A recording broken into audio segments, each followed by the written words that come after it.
In the second video of Geometry Plus, we are going to go further and give an example of a question that requires us to apply some formula. Look at my whiteboard. Area and perimeter of 2D shapes. 2D shapes are two-dimensional shapes. And I have given you examples. I've given you 6 of them. We have what we call triangles. We have rectangles. We have polygons, composite shapes, squares, and trapezia. If you have a problem with what we call composite shapes, this is a shape that have more than one 2D shapes. For example, a rectangle and a trapezium, a triangle and a rectangle in the same shape. So look for somewhere to write and let us do our first example. The Wilson family's backyard is a rectangular plot that has a length of 100 feet and a width of 80 feet. The family planted a garden with a length and a width of 60 feet. This seems like a square.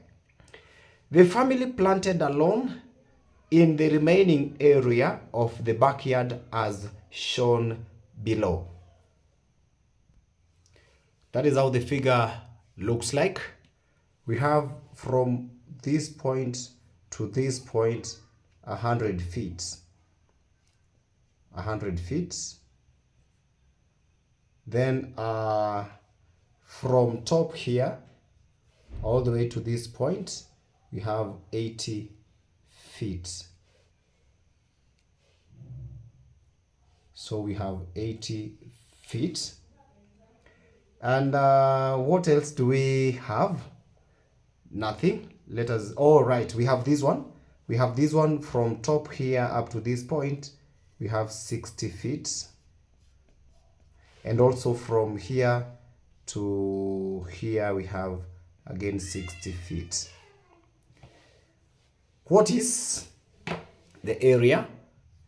What is the area in square feet of the lawn in the Wilson family's backyard? In other words, the area of the whole shape in square feet.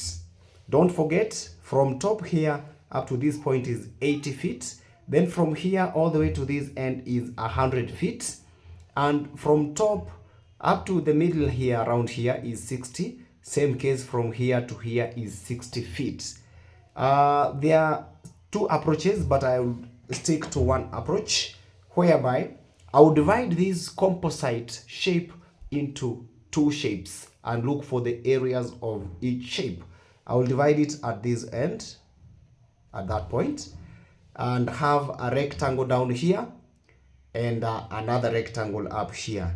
There is another one that would wish to divide it down like that, but still you get the same answer. That means this one will have a rectangle here and another rectangle here. Let us go by the first choice. I will divide it at this point. And remember, from here to here is 100 minus 60. Then it means this one is 100 minus 60. This one is 40 feet. So already, if you want the area of the first rectangle, remember that area is equals to length times width. So if we want the area of the first rectangle, we can call it A.